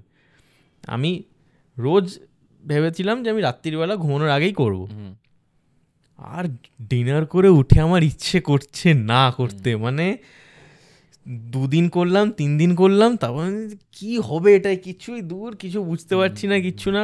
এই ইরিটেশনটা, মানে এটা হচ্ছে আমার ওল্ড প্যাটার্নটা নাকি এটা? হ্যাঁ, মানে ঠিকই ধরেছো। বিষয়টা কি হয় যে ধরো আমি খুব সাধারণভাবে যদি তোমায় বলি, তুমি বাড়িতে যখন তুমি তোমার নিজের ঘরে ঢোকো, তুমি জানো যে বাঁদিকের এখানে সুইচ বোর্ড আছে, এখানে আমার ফ্রিজ আছে, ওখানে আমার মোবাইলের চার্জার আছে, এখানে আমার ডকুমেন্টস রাখা থাকে। তো তুমি সবটা জানো। এবার আমি যদি তোমাকে একটা নতুন জায়গায় নিয়ে যাই, তো তোমার বেশ কিছুদিন ওইটাকে আত্মস্থ করতে, মানে ওটার সাথে নিজেকে মানিয়ে নিতে সময় লাগবে যে কোনো জায়গাতে। মানে আমরা যদি ধরো আজকে ঘুরতে গেলাম কোথাও, একটা পাহাড়ের একটা রিমোট এরিয়াতে ঘুরতে গেছি, যেখানে ঠিক করে হয়তো জল পাওয়া যায় না, ঠিক করে হয়তো ইলেকট্রিসিটি নেই, তো তোমার বেসিক কিছু ইরিটেশন কিন্তু কাজ করবেই। এবার তুমি যখন ওটার সাথে সাথে অ্যাক্লিমেটাইজড হতে থাকবে, তুমি যখন ওই সিচুয়েশানটার সাথে বা ওই এনভায়রনমেন্টটার সাথে আস্তে আস্তে নিজেকে মানিয়ে নেবে, ওই 21 দিনের গল্প আবার। তুমি যে ওটা মানিয়ে নেবে, তখন ব্রেন বুঝতে পারবে আচ্ছা ঠিক আছে, মানে এবার তো আমি জেনে গেছি, আমি তো কমফর্ট জোনে আছি। ব্রেন ওই প্রথম কিছুদিন নিজের ওই ওল্ড প্যাটার্নটাকে ভাঙতে চায় না। ওর কাছে মনে হয় যে আমি আমার কমফর্ট জোনে নেই। আমি তো এ লিখতাম এইভাবে, আমি তো এস লিখতাম এইভাবে, হঠাৎ করে আমি তোমাকে বলছি যে এসটা এইভাবে না লিখে তুমি এইভাবে লেখো, তুমি ওয়াইটা এইভাবে না লিখে ওইভাবে লেখো। তো প্রথম কিছু সপ্তাহ না, ওটা একটা ওই আসে ভেতর থেকে যে ভাল লাগছে না, ইচ্ছে করছে না। এটা আমি সবাইকে বলি, এটা হবে এবং এটাকেই ওভারকাম করতে হবে।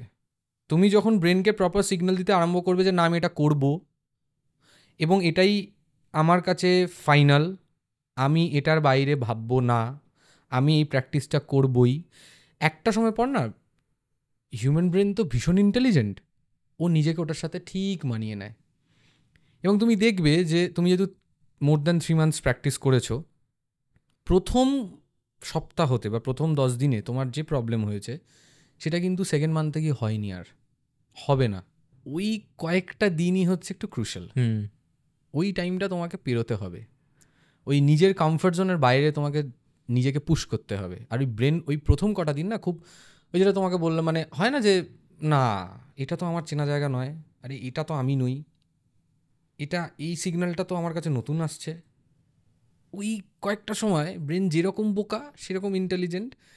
বোকামোটা যখন ও বুঝতে পারে যে আচ্ছা না ঠিক আছে লিখছিলাম, প্রথম দিনে একটু অসুবিধা হচ্ছিল, 7 নম্বর দিনে গিয়ে একটু কম অসুবিধা হচ্ছে, 1 মাসে গিয়ে আরেকটু কম অসুবিধা হচ্ছে, ঠিক আছে অসুবিধা নেই। প্রথম কয়েকটা দিন একটু অসুবিধা হয়, কিন্তু ওটা আস্তে আস্তে ঠিক হয়ে যায়। তো আমার এখনও মনে আছে, বোধহয় আমি 3rd মান্থে আমি বোধহয় ঘুরতে গেছিলাম। হ্যাঁ হ্যাঁ হ্যাঁ তখন আমি খাতা ক্যারি করেছি, যেখানে প্র্যাকটিস করেছি, করে ঘুরে এসে হোটেলে বসে আমি প্র্যাকটিস করেছিলাম। তো আমি যেহেতু বারবার বলছি যে আমি আগেও প্র্যাকটিস করেছি, তো তুমি আমায় তখন অনেক কিছুই বলেছিলে, যেগুলো পার্সোনালগুলো আমি অফকোর্স বলছি না। আমি দুটো জিনিস অ্যাজ অ্যান এক্সাম্পল, আমি ওই দুটো ইনসিডেন্ট আমি তোমায় বলছি, যেটা তুমি আমায় বলেছিলে। সেটার মধ্যে তুমি যতটুকু বলতে পারবে বলো, যতটা তোমার মনে হয় যে না বলবে না বলবে না। একটা হয়েছিল যে তুমি বলেছিলে যে আমার ছোটবেলায় কেউ একজন মারা গেছিল, যে খুব ইম্পর্টেন্ট ছিল। সেটা তখন আমি বুঝিনি, বাট সে যে মারা গেছে সেইটা আজকের দিনে দাঁড়িয়েও সেটারও আমি এফেক্ট আমার ব্রেনে আছে, মানে আমার হ্যান্ডরাইটিংয়ে আছে। এটা একটা বলেছিলে। অ্যান্ড সেকেন্ড, তুমি আমায় জিজ্ঞেস করেছিলে যে তুমি খুব ভালো গান গাও। আমি বলেছিলাম যে একদমই না, আমি নাচ এই দুটোর থেকে যতটা দূরে থাকা যায় আমি থাকি। তখন তুমি বলছে না হতেই পারে না, গান আছেই, কিছু একটা আছে। তো তখন আমি বললাম যে হ্যাঁ মানে গান বলতে আমি গান গাই না, কিন্তু এমন কোনো দিন যাইনি যেখানে আমি 10 মিনিটের জন্য অন্তত গান শুনিনি। তো গানটা এতটা ইম্পর্টেন্ট শোনাটা আমার লাইফে। তো এই দুটো নিয়ে তুমি একটু বলো, যদি বলতে পারো। এটা নিয়ে বল, দেখো গানটা হচ্ছে, এটা অনেকেই শুনে ভাবতে পারে যে গান তো আমরা সবাই শুনি, কিন্তু মানে আমি এরকম মানুষকে চিনি যে সকালবেলাতে উঠে গান না শুনলে সে তার দিন স্টার্ট করতে পারে না। এটা হচ্ছে মানে কি বলবো, এটা তোমার পার্সোনালিটির একটা ট্রেট। যেই মানুষটা গান এর লাইফে একটা কিছু ম্যাটার করে, না হলে সে তার ব্রেন এইভাবেই হ্যান্ডরাইটিং এই লেটারটাই পার্টিকুলার একটা লেটার এইভাবে লিখতে পারে না। তো সেই জায়গা থেকে আমি তোমাকে বলেছিলাম যে গানের বিষয়টা, যদিও বা এটা খুবই মানে আমি আবারও বলছি, এটা অনেকে শুনে বলতে পারে গান তো সবাই শুনি, গান আমিও শুনি, গান তুমিও শোনো, গান সবাই শোনে, কিন্তু গান ইম্পর্টেন্ট কতটা লাইফে, এটা তোমার হ্যান্ডরাইটিংয়ে মনে হয়েছিল যে এই মানুষটা গান রিলেটেড বিষয়ের সাথে জড়িত, মানে গান এর কাছে একটা খুব স্পেশাল একটা সেগমেন্ট লাইফের। 1 নম্বর। 2 নম্বর হচ্ছে যে তোমাকে ফার্স্ট যে পয়েন্টটার কথা বললে, যে একজন খুব কাছের মানুষ ছোটোবেলায় হারিয়েছো, আমরা যেটা সময়ের সাথে সাথে যেটা আমরা বলি না টাইম হিল করে গেছে, ঠিক আছে, কিন্তু এটা থেকে যায়। আমি যদি তোমাকে একটা মজার বিষয় বলি, সেটা হচ্ছে যে একটা বাচ্চা যখন জন্মায় সে তো জানে না যে সে আনওয়ান্টেড চাইল্ড কিনা। তার মা জানতে পারে, ধরো কোনো কারণে তার মা ভেবেছিল যে সে এটাকে মানে ইন দ্য সেন্স অ্যাবর্ট করবে, কিন্তু পরবর্তীকালে গিয়ে সামহাও সেটা হয়নি। সেই বাচ্চাটি যখন বড় হয়েছে তার হ্যান্ডরাইটিং দেখে বলে দেওয়া যায় যে সে আনওয়ান্টেড চাইল্ড ছিল কিনা। সাইকোলজি এতটা মানে হিউম্যান ব্রেন এতটা ইন্টেলিজেন্ট, ও সমস্ত কিছু স্টোর করে রাখে ব্রেনে, সমস্ত ইনফরমেশন, কিন্তু সে কিন্তু জানে না যে সে আনওয়ান্টেড চাইল্ড। কিন্তু আমরা হাতের লেখা দেখলে আমরা বুঝতে পারি যে আনওয়ান্টেড চাইল্ড ছিল। কোনো না কোনোভাবে মা চায়নি, বা মা শুনেছে যে বাড়ি থেকে হয়তো বলেছে এটা অ্যাবর্ট করে দাও, বা মা নিজে ভেবেছে এটা আমি এই ইস্যুটা আমি রাখবো না, আমি অ্যাবর্ট করে দেবো। তো তুমি যেটা বলে সেটা খুব সিম্পল। বিশ্বাস করো যে তোমার লাইফে একজন খুব ইম্পর্ট্যান্ট কেউ ছিল, সে চলে গেছে, তুমি তার মেমোরি বা তার কিছু ট্রেটস বা তার মানে আমি বলবো তার সাথে কাটানো মুহূর্তের যে এক্সপিরিয়েন্স তোমার ব্রেন কিন্তু স্টোর করে রেখেছে। সেটা তোমার হ্যান্ডরাইটিংয়ে থাকবে। এটা তো খুব সিম্পল। আমি তোমাকে বলছি যে বাচ্চাটা জন্মায়নি, যে মায়ের পেটে রয়েছে, সে আনওয়ান্টেড কিনা তার ব্রেন জানে। মানে গ্রাফোলজি, মানে এটা আমি বলতে গিয়ে আমার খুব ভালো লাগছে, কারণ আমি যখন ফার্স্ট ক্লাস করতে গেছিলাম, যখন স্যারের কাছে ক্লাস করতাম, এত ইন্টারেস্টিং ক্লাস হতো। মানে আমি ইনফ্যাক্ট সবাইকেই বলি যে গ্রাফোলজি না শেখা উচিত নিজের জন্য। সেলফ অ্যাসেসমেন্ট খুব দরকার জীবনে। আমি তো শিখেছিলাম নিজের জন্য। আমি যখন নিজের হ্যান্ডরাইটিং দেখে বুঝলাম, আচ্ছা ওকে, তার মানে এই জিনিসগুলো আমার মধ্যে আছে। আমি কিন্তু জানি, কিন্তু সেটাকে যে আমি প্রপার গাইড করে একটা ভালো দিকে নিয়ে যেতে পারি, সেই পাথটা কিন্তু আমার লাইফে খুলে দিয়েছিল গ্রাফোলজি। এবং ভীষণ ইন্টারেস্টিং ওয়েতে যে এটা হয়, মানে আমি শুনেছি না যে এটা এটা হতে পারে। স্যার যখন পড়াচ্ছে ভাবতাম এটা কি করে পসিবল। যেরকম অনেক মানুষের জীবনে অনেক ইভেন্ট ঘটে, যে ইভেন্টগুলো সে ভুলে যেতে চায়। ধরো খুব হার্শ কোনো ইভেন্ট, কিন্তু বিশ্বাস করো তোমার হ্যান্ডরাইটিংয়ে সেটা চলে আসবে। আমি এটাই তুমি বলতে চাইছিলাম যে যেহেতু চাইল্ড, তুমি যখন বললে বর্ষণের কথাটা বা আনওয়ান্টেড চাইল্ডের কথাটা, আই ফিল মেজরিটি লোকজনদেরই চাইল্ডহুড ট্রমাস থাকে। কয়েকজনের ক্ষেত্রে ওটা তারও অনেক স্টেপ বেশি, ফিজিক্যাল অ্যাবিউস থাকে, মেবি ছোটোবেলায় হয়ে গেছে, সেটা সুপারফিশিয়াল লেভেলে হয়তো সেটা এফেক্ট হওয়া বন্ধ হয়ে গেছে, কিন্তু সেইটাও ব্রেনে, যেটা তুমি বললে যে স্টোর হয়ে আছে, সেইটা ওর আজকের দিনের লাইফেও সেটাকে ওর ব্রেনটা সেইটা কনসিডার করেই ফাংশন করছে যে এরকম একটা ইনসিডেন্ট হয়েছিল। একদম। তো এই চাইল্ডহুড ট্রমাস অনেকের অনেক কিছু থাকতে পারে, সেইটা আই এম শিওর তুমি ধরতে পারো। এবং এই চাইল্ডহুড ট্রমাসও কি রেকটিফাই করা যায়? দেখো, বিষয়টা হচ্ছে যে তুমি একটা সাদা কাগজে কিছু একটা জিনিস লিখলে, আমি ধরে নিলাম, এখন তো ওই পেনের কালিকেও মুছে দেওয়া যায় ইরেজার দিয়ে, তো আমি ধরে নিলাম আমি একটা ইরেজার তোমায় দিলাম, ওই কালির দাগটা মুছে ফেলা পসিবল হয়।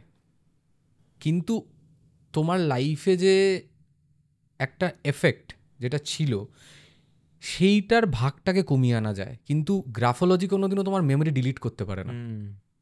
কিন্তু ওইটা নিয়ে যে তোমার বার্ডেনটা, তোমার যে কষ্টটা, তোমার যে ধরো রিগ্রেশন বলো, বা তোমার যে খারাপ লাগা, যে ব্যাড এফেক্টস যেগুলো ছিল, সেইগুলোকে মানে আমি তোমাকে বলবো অনেকটা কমিয়ে আনা যায়, সেইখান থেকে তাকে রিলিজ করে দেওয়া যায়।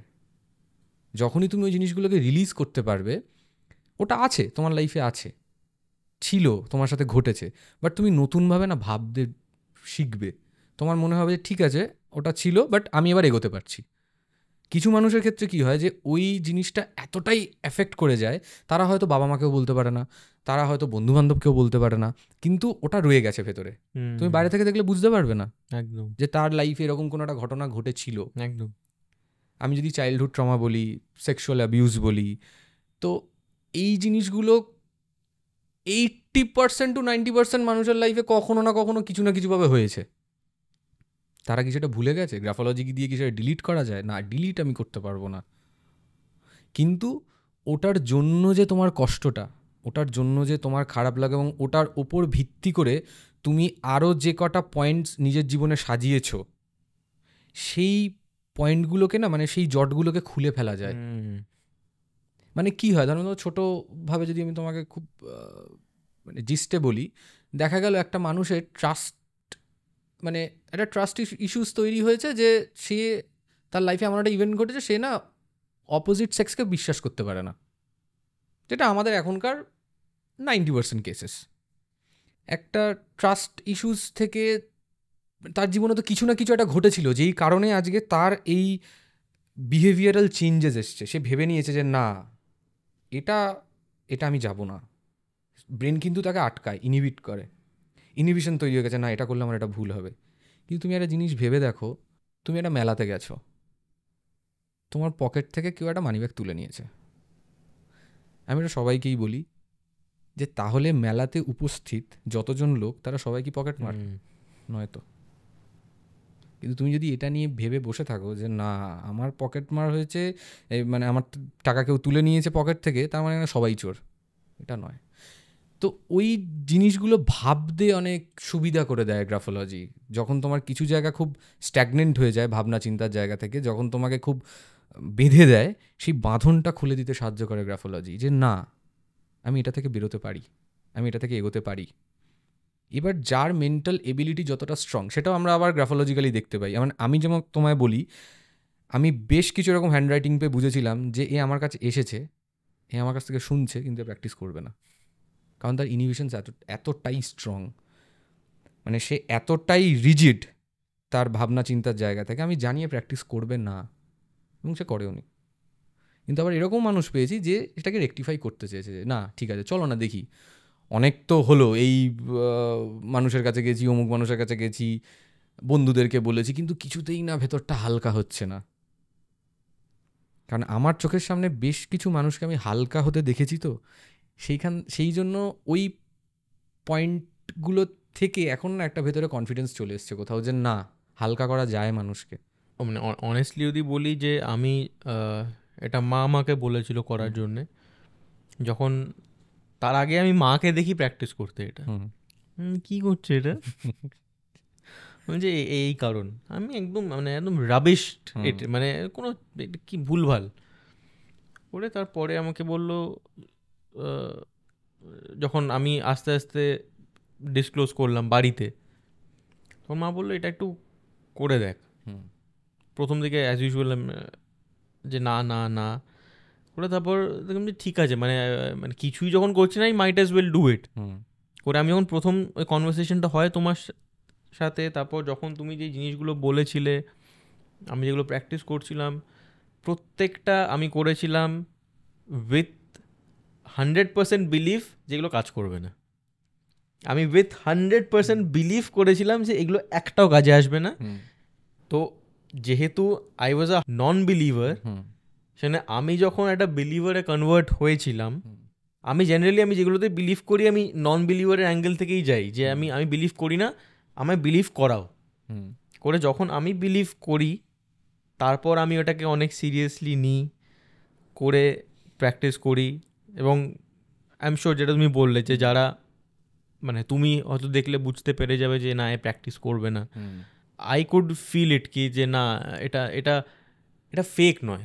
মানে অনেকে বলে না, মানে অনেকের খুব স্ট্রং ওপিনিয়ন্স আছে অন অ্যাস্ট্রোলজি, হ্যাঁ অনেকে বিলিভ করে, অনেকে করে করে না। না। তো এইটাতে আমি কাউকে ফোর্স করছি না গ্রাফোলজি বিলিভ করো, এবং ইভেন তুমিও করছো না, এবং গ্রাফোলজিও বলছে না তুমি আমায় বিলিভ করো। You can try it, you can exercise it, তোমার যদি কাজে আসে প্লিজ কন্টিনিউ ইট। একদম একদম। তো এখান থেকে আমার একটা মানে স্টুপিড প্রশ্ন বলতে পারো, যে তুমি যে someone who knows this subject, সব কিছু লেটারে, সব কিছু ইনক্লিনেশনে, সব স্ট্রোকসের মানে জানো, তোমার নিজের লেখার সময় কোনো মানে প্রবলেম হয় না? হয়, কি হয় এখন যেটা হয়ে গেছে, খুব কনসিয়াস হয়ে যাই। মানে আমি যে কাজের সাথে যুক্ত প্রফেশনালি, সেখানে আমাদেরকে সারাদিনই মোটামুটি কাগজ আর পেনের সম্পর্ক একটা নিয়ে চলতেই হয়, ঠিক আছে? তো অনেক সময় হয়তো তাড়াহুড়োতে কিছু লিখতে গিয়ে হঠাৎ করে বললো এটা তো ঠিক হলো না, আবার না ঠিক করে নিতে হবে। এটা এসে গেছে, মানে এটা আগে ছিল না, এটা এসে গেছে, এটা তখন মনে হয় আচ্ছা এরকম ব্যাপার হচ্ছে কেন, আচ্ছা ওকে ঠিক আছে, এটা চেঞ্জ করে। এটা হয়, এটা আমার হয়, এবং ইনিশিয়ালি আমার হয়েছিল। আমি যখন প্রথম শিখতে গেছিলাম স্যারের কাছে, শিখতে গিয়ে যখন স্যার আমাকে রেকটিফাই করেছিলেন যে তোমার এই জিনিসগুলো চেঞ্জ হওয়া দরকার, তুমি বিশ্বাস করবে না, মানে এটা আমি এখানে বসে বলছি বলে হয়তো এটা মনে হতে পারে তোমার যে তুমি তো বলবে এই কথাটা, বাট আমি তোমাকে একদম মানে বন্ধুর জায়গা থেকে বলছি, আমি যখন ফার্স্ট এটা ট্রাই করেছিলাম না, আমার রাতে কী ভালো ঘুম হয়েছিল আমি তোমাকে বোঝাতে পারবো না। এবং আমি স্যারকে গিয়ে থ্যাংক ইউ বলেছিলাম, স্যার আপনি না আমাকে অনেক ইজি করে দিয়েছেন। মানে আগে যে চাপটা ফিল করতাম, আগে যে এত কিছু মাথার মধ্যে ঘুরতো, সেই জটগুলো না আস্তে আস্তে ক্লিয়ার হতে আরম্ভ করেছিল। এবং খুব ম্যাজিক্যাল বিষয়টা, মানে এটা আমি ওই যেটা তুমি বললে, আমি তো কাউকে মানে ঘর থেকে টেনে আনবো, এই তুই এসে শোন এটা কর, এটা করলে তোর ভালো হবে, এটা আমি করবো না। কিন্তু যে করতে চাইছে সে একবার করে দেখুক। মানে আমার কাছে কথা হচ্ছে, এটার জন্য তোমার ওষুধ খেতে হচ্ছে না, এটার কোনো সাইড এফেক্টস নেই, একদম। তুমি করে দেখো। তোমার যদি মনে হয় যে হ্যাঁ এটা বিলিভেবল, যেটা আমার প্রথম বন্ধুর ক্ষেত্রে হয়েছিল, যেটা আমি তোমায় তখন বললাম, যে ওর ক্ষেত্রে যখন কাজ হওয়া শুরু করলো, ও বেসিক্যালি 5-7 জনকে বলেছিল, প্লিজ শুভমের সাথে একটু কথা বল, তো এটার প্রবলেম, তুই এটা দেখে নে, আমার ফোন কর, শোন না ভাই, আমার একটা বন্ধু আমার এরকম বলেছে, তুই একটুখানি একটু দেখতো এটা কী করা যেতে পারে। সেইখান থেকে না আমার আস্তে আস্তে কনফিডেন্স গ্রো করে, যেটা আমার সত্যি কথা বলতে আমি কখনো ভাবিনি যে আমি মানুষজনকে এইভাবে মানে কীভাবে বলবো, মানে আমি এইভাবে গাইড করতে পারি। কিন্তু যখন আস্তে আস্তে দেখলাম যে সবাই এটাতে উপকৃত হচ্ছে, সবাই আহ, আমি তো মানে তাদের ওই ডার্ক সাইডটা থেকে তাদেরকে একটা মানে ব্রিদিং পজিশনে আনতে পারছি, যেখানে তারা না একটু হাঁপ ছেড়ে বেঁচে বলছে, না আমি ভালো আছি, ওইটা কোথাও একটু কারেজ দেয়, ওটা কোথাও ভালো লাগা দেয় যে না ঠিক আছে, এটা করা যেতে পারে। এখানেই আমি তোমায় একটা জাস্ট প্রশ্ন করছি, আমি জানি না ওটা করাটা ঠিক হবে কি না, বাট যদি এই এই এপিসোডটা এখন অবধি 50 জন যদি দেখেন, 50 জনের 50টা ডিফারেন্ট প্রবলেমস আছে, কয়েকজনের সিরিয়াস, কয়েকজনের সুপারফিশিয়াল লেভেলে। তো তুমি কারোর নাম না নিয়ে বা কারোর কেস ডেসক্রাইব না করে কতটা সিরিয়াস ইস্যুস তুমি হিল করতে পেরেছো এটার সাহায্যে?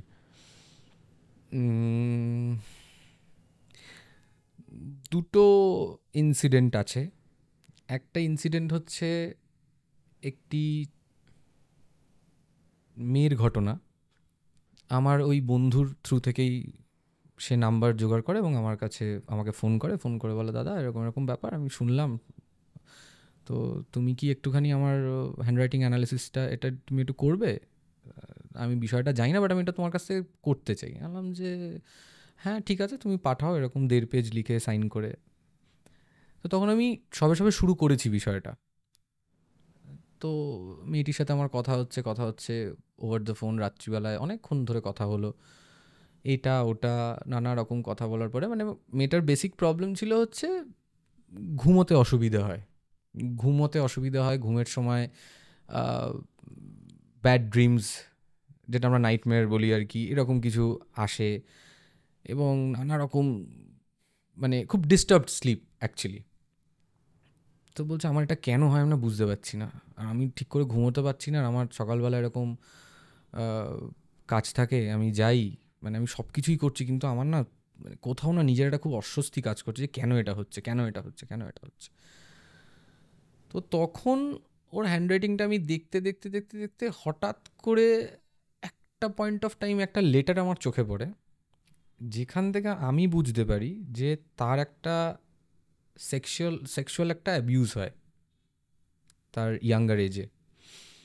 এবার এটা এমন একটা কথা, আমি তো তখন প্রথম ডিল করছি, একটা মানুষকে হঠাৎ করেই কথাটা বলে দেওয়াটাও, কারণ অনেক কিছু না বুঝে বলতে হয়, কারণ আমি একটা কথা বললাম, সে হয়তো সেটাকে সত্যি ভেবে নিল, আবার সে সেটাকে হয়তো বলতে পারে না না আমার এরকম হয়নি, কারণ আমিও তখন ইনিশিয়াল প্র্যাকটিসের মধ্যে রয়েছি, তখন অত স্যাম্পলও আমি দেখিনি, এখন যেরকম কি এখন একটা দেখলে বুঝতে পারি, ঠিক আছে, এটা প্র্যাকটিসের ওপর যেটা হয়। তা আমি অনেকক্ষণ বাদে তাকে বললাম আমাকে একটা কথা বলতে পারবে? বলছে হ্যাঁ বলো। আমি বললাম যে তোমার কি এরকম কিছু পাস্ট আছে?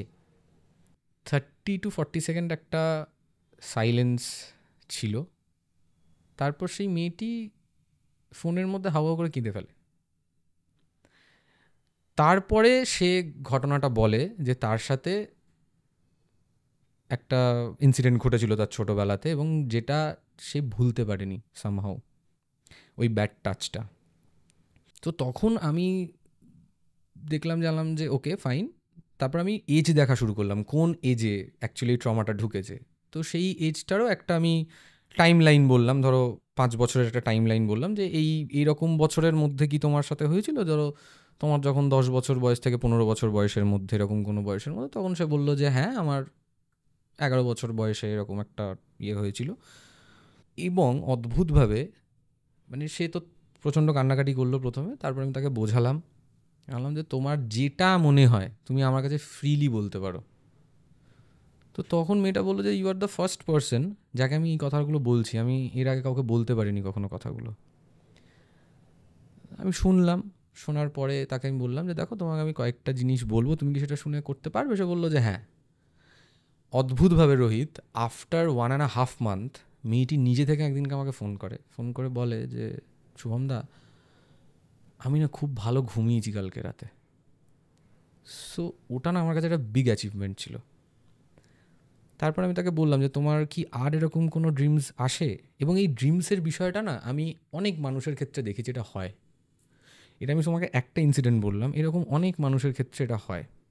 1 নম্বর, এই একটা ইনসিডেন্ট আমি দেখেছি, আমার বন্ধুর কথা তো বললাম, যেটা তোমার ডিপ্রেশন থেকে বেরিয়ে আসাটা, মারাত্মক ডিপ্রেশনে চলে গেছিল। আরেকটা যেটা ইনসিডেন্ট আমি তোমাকে বলি, সেটা হচ্ছে হঠাৎ করেই আমার কাজের জায়গাতে একদিনকে একজন ফিমেল আর্টিস্ট তার ডক্টরের প্রেসক্রিপশন নিয়ে এরকম কথা বলছিল আর কি। তো আমি এটা না একটা খুব মানে অদ্ভুত বিষয় হয়েছিল, যখন আমি সাবজেক্টটা শিখেছিলাম আমার না একটা টেন্ডেন্সি হয়েছিল যে এরকমভাবে আছে হাতের লেখা করছে, ওকে ফাইন, এটা হয়। তারপরে আমি এটা নিজেকে এখন অনেক কন্ট্রোল করে নিয়েছি যে না, এটা ঠিক নয়, বা ওটা একটা আউট অফ কিউরিওসিটি হয়ে যায় যে তুমি নতুন কিছু শিখছো, তো তখন মনে আছে ঠিক আছে দেখি। তো তখন আমি হ্যান্ডরাইটিংটা দেখে আমার হট করে একটা জিনিস স্ট্রাইক করে, এবং আমি তাকে বলি এটা কার হ্যান্ডরাইটিং? ডক্টরস প্যাডেই লেখা ছিল। বললো যে আমি যে ডাক্তারকে দেখাই। আলাম যে ও আচ্ছা, ডাক্তারকে দেখায় তো অ্যানোনিমাস আমি তখন বললো যে কেন, কি হয়েছে? তো সে জানতো যে আমি গ্রাফোলজি প্র্যাকটিস করি। বললো যে কী হয়েছে একটু বল না। আলাম যে ছাড়ো না, তোমার ডাক্তার তুমি এত ভেবে লাভ আছে, সেই এত ভাবছে না। বলছে না অ্যাকচুয়ালি এটা আমার ছোটদার হ্যান্ডরাইটিং, আমার ছোটদা ডাক্তার, তো এই হ্যান্ডরাইটিংটা আমি দেখলাম, তুমি এটা কেন এরকমভাবে বললে, কী হয়েছে একটু প্লিজ বলো প্লিজ বলো। অনেকক্ষণ ধরে বলার পর আমি বললাম যে দেখো, তুমি ওনাকে জিজ্ঞেস করো তুমি কেমন আছেন। বলছে কেন, তুমি কথা জিজ্ঞেস করো? তো খুবই হ্যাপি গো লাকি ছেলে, ভীষণ হেসে সবার সাথে ইয়ার্কি ঠাট্টা এই করে কাটায়। বললাম ওনার কিন্তু সুইসাইডাল টেন্ডেন্সি আছে, আমি দেখতে পাচ্ছি। বলছে কী বলছো তুমি, হতেই পারে না। আমি বললাম তুমি ওনার সাথে কথা বলো, আমি কিন্তু দেখতে পাচ্ছি উনি ভালো নেই, হ্যান্ডরাইটিং বলছে ভালো নেই।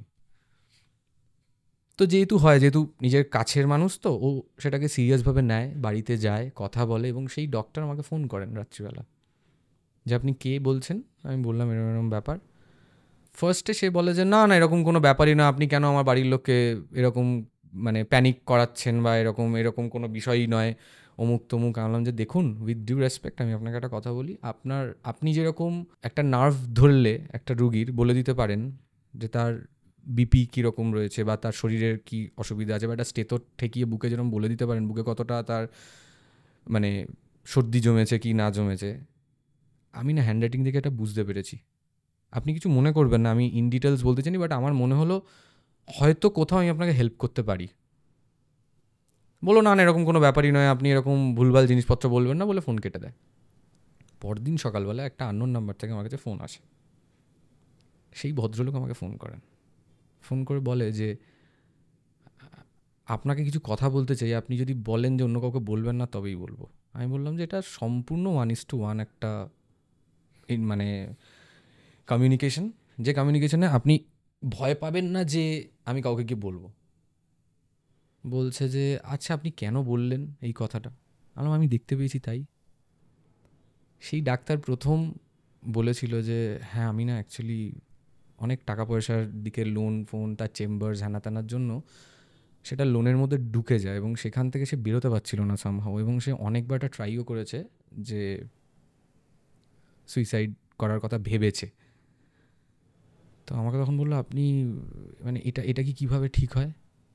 তো আমি তাকে তারপর কিছু রেমেডিস বা যে প্র্যাকটিসগুলো থাকে আমি তাকে বলি, এবং সে এখন খুবই আমার কাছের একজন মানুষ। তো ভালো লাগে মানে যখন মানুষের হেল্প হয় না, তখন দেখবে তুমি অদ্ভুতভাবে একটা ফিল আসে ভেতর থেকে যে না, এই 2-3টে ইনসিডেন্ট আমাকে খুব মানে মানে আমাকে ভেতর থেকে নাড়িয়ে দিয়েছিল, যে মানে আমি নিজেও বিলিভ করতে শুরু করেছিলাম যে না এটা কিন্তু কাজ করছে, এটা শুধুমাত্র তোমার পার্সোনালিটি ট্রেট বা তুমি কীভাবে ভাবছো, তোমার থিঙ্কিং এবিলিটি, তোমার আইকিউ, তোমার ইন্টেলিজেন্স, তোমার পার্সোনালিটি ট্রেট, মানে যাবতীয় যা যা জিনিসপত্র থাকে, এটার বাইরেও এমন কিছু ইনসিডেন্ট আছে যেগুলো তো সচরাচর আমি কারোর থেকে পাবো না, কিন্তু আমি এই যে ট্রেটটা পেয়েছিলাম এবং সেটা যে পড়েছিলাম, দেখো পড়া একটা আলাদা জিনিস, স্যার পড়িয়েছেন যে এরকম এরকম বিষয় থাকলে কিন্তু এই এই জিনিসগুলো হতে পারে, কিন্তু সেটা যখন আমার সাথে লাইফে এক্সপিরিয়েন্স একদম। করেছি তখন আমার আরও বেশি করে আমার এটার প্রতি বিশ্বাস এসে গেছে। Correct. মানে এটা আমার শুনে খুব ভালো লাগছে যে আলটিমেটলি লাইফটাই পুরো কার্মার ওপরে। মানে তুমি এই যে মানে এটা আমি এক্সপ্লেন করতে পারবো না, এই যে তুমি শিখলে, হুম ইট ওয়াজ অল রিটেন, তুমি শিখলে করে যে তুমি আমায় এরকম লোকজনদের হেল্প করেছো, it was all written I feel.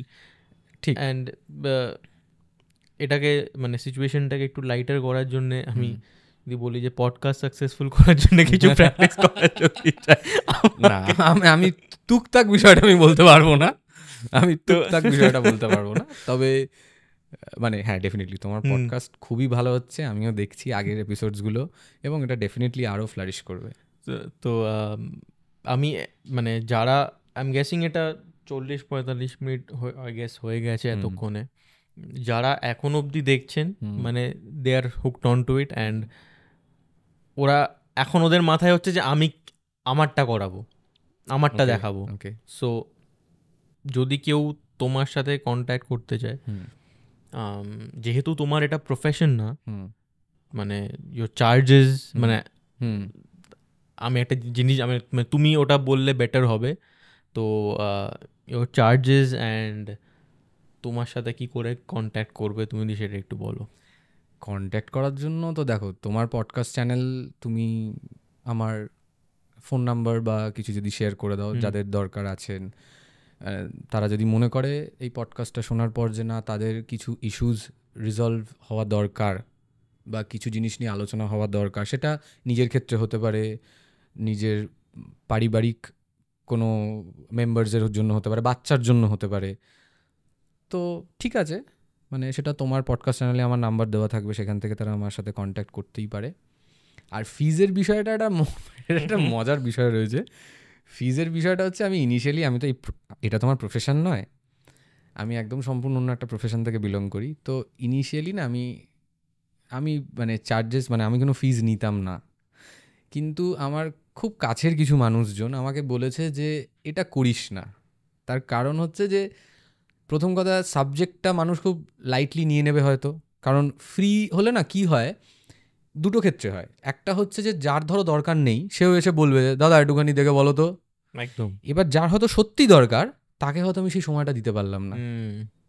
কিন্তু যখনই তুমি একটা বেসিক ফিজ রাখবে, এমন কিছু ফিজ নয়, তখন মানুষ ভাববে যে আচ্ছা ঠিক আছে, মানে দেখো আমরা সারা মাসে কিছু না কিছুভাবে কোনো না কোনো ওষুধ খাই, একদম কোনো না কোনোভাবে, বাজে বাজে কত বাজে বাজে খরচা করি, মানে খরচ ওটার কোনো হয়। লিমিট নেই। হ্যাঁ, মানে সেইখান থেকে দাঁড়িয়ে যদি কেউ মনে করে যে আমার সেলফ ডেভেলপমেন্টের জন্যই আমি দেখাবো, তার হয়তো কোনো ইস্যু নেই, সে চাইছে যে সে লাইফের গ্রোথটা আরও ভালো কী করে করা যায়, তার মানে গোল সেটিংটা সে আরও ভালো করতে চায়, মানে সে তার লাইফের ধরো আরও এগিয়ে যেতে চাইছে, সেইটা নিয়ে সে হয়তো একটা মানে কি বলবো, সে একটা ডিসকাশন চাইলো যে আমাকে একটু বলো যে আমি এটা কিভাবে করতে পারি, দে আর ওয়েলকাম। এবার ফিজের বিষয়টা ওটা মানে প্রথম 10-12 জনের ক্ষেত্রে আমি সত্যি নিইনি, কারণ তখন আমার মনে হচ্ছিল এটা আমার প্রফেশন নয়, এবং এটাতে যদি মানুষের হেল্প হয় আমার দরকার নেই। বাট পরবর্তীকালে গিয়ে আমাকে সবাই ভীষণভাবে ইনসিস্ট করেছে,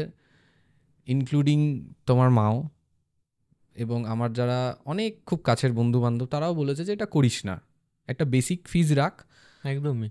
এবং সেটাও আমি তোমাকে বলছি ম্যান টু ম্যান ভ্যারি করে, মানে এরকম মানুষও এসেছেন আমার কাছে যারা, মানে আমি বলছি না যে ফিস দিতে পারবেন না, বাট আমার মনে হয়েছে যে তাদের প্রবলেম মানে ইস্যুসটা অনেকটা ডিপ, তো একটা লং প্রসেস যাবে, সেক্ষেত্রে আমি ফিস নিইনি।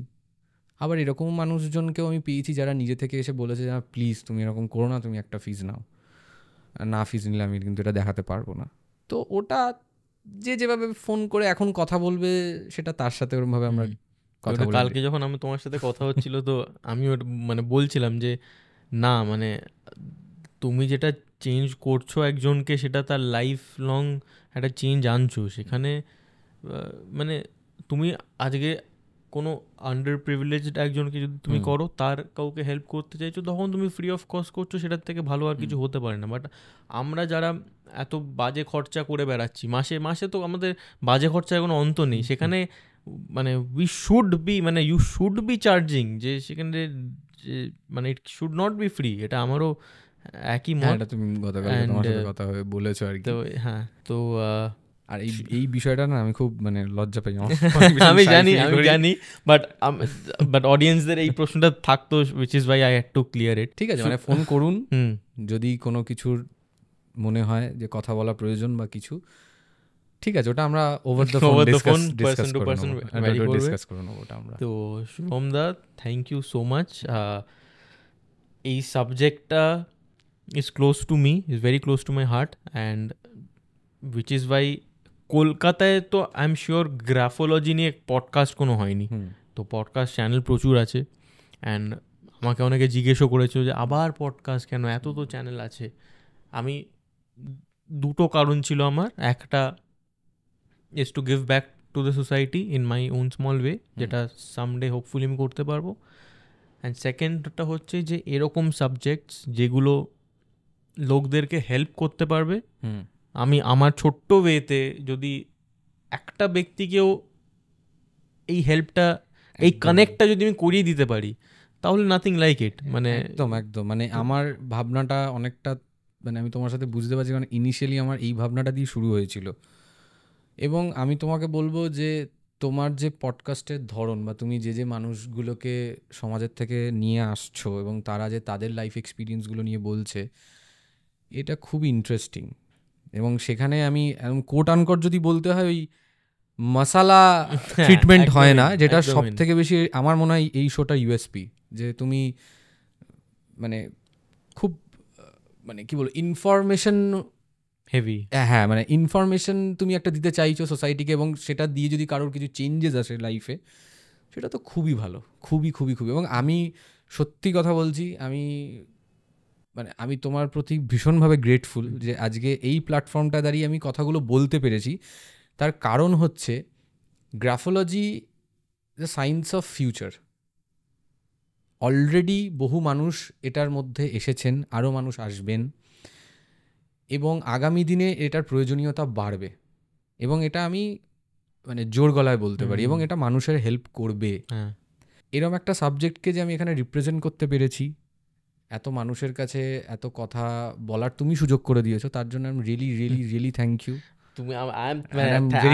মানে I am grateful to you যে you have come in to my life, মানে in my worst phase. And এখন আমি মানে লুক ব্যাক, আমি যে আই থ্যাংক গড যে আমি ডিপ্রেশনে গেছিলাম। মানে মেবি আমি ওটা মানে আই স্ট্রংলি বিলিভ যে লাইফে যেটাই হয় একটা কারণের জন্য হয়। অ্যান্ড আমার ওই ফেজটা আমার লাইফে যে কতটা ইম্পর্টেন্ট, সেটা আমি মানে এখন বলছি না যে বুঝে গেছি, বাট আমি জানি ওটার একটা ডিপার মিনিং আছে। And this is one of those reasons, যে সেটা না হলে আমি মেবি এটা কোনোদিন বিলিভই করতাম না, মেবি কোনোদিন করতামই না। তো thank you for changing my life, and thank you for coming. তো Shubham da, let's end it here, and thank you so much. Thank you. কলকাতায় অন্তত গ্রাফোলজি নিয়ে কোনো পডকাস্ট আগে হয়নি, অ্যান্ড আমাদের চেষ্টাটা এটাই, যেগুলো less hard of, less spoken about, সেই সাবজেক্টসগুলো আপনাদের সামনে নিয়ে আসা। আপনারা এখন অবধি দেখেছেন মানে এই সাবজেক্টটা আপনাদের পছন্দ হয়েছে বা ইন্টারেস্টিং লেগেছে, অ্যান্ড উই ফিল কি যদি এইটা আপনার ইউজে আপনি কাজে আনতে পারেন, তাহলে we will be very grateful. So please আমাদের এই চ্যানেলটাকে আরেকটু সাপোর্ট করুন, কারণ we really need your support. And subscribe করুন, বেল নোটিফিকেশনটা অন করে রাখবেন, যাতে আমাদের ভিডিও আমরা যখনই রিলিজ করব আপনার কাছে নোটিফিকেশন চলে যাবেন। অ্যান্ড দেখা হচ্ছে next weekend. Hello, this is Rohit Sengupta. আমাদের রুম অফ টেলসের ইনস্টাগ্রাম অ্যান্ড ফেসবুক পেজেস একটু ফলো করবেন, অ্যান্ড আমাদের ইউটিউব চ্যানেলটাকে একটু সাবস্ক্রাইব করবেন। আর যদি আমাদের ভিডিওগুলো ভালো লাগে তাহলে একটু লাইক অ্যান্ড শেয়ার করবেন, and don't forget to press the bell icon.